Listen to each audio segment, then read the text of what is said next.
tháng đây qua chiều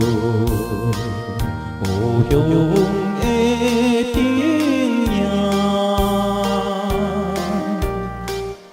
uy xóa yêu xin qua thâu đi bộ tòa bề nia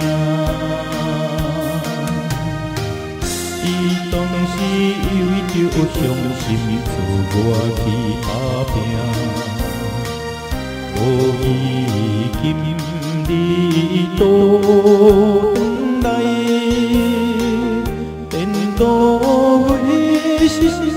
正難忘的彼條溪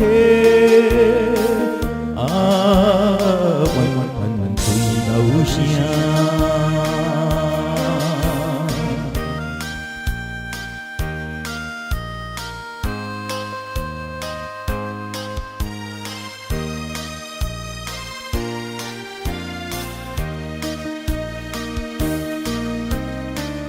在阮頭來看著故鄉的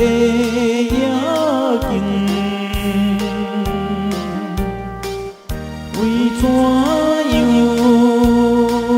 阮一時不會疼悲傷，若想起為着女性來無着前提，不想聽你來出世。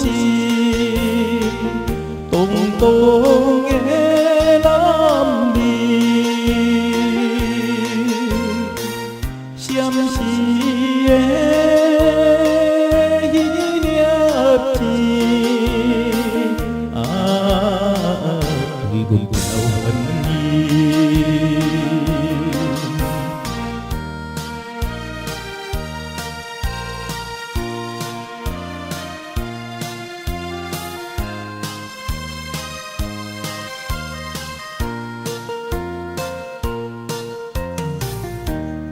路邊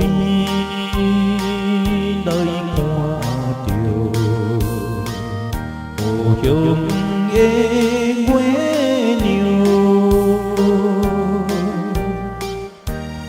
怎樣來定格，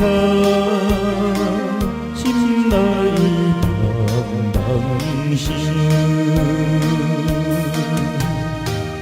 雖然是為着是戀心情真憂愁，如果今你將心來抱定予注定，春宵。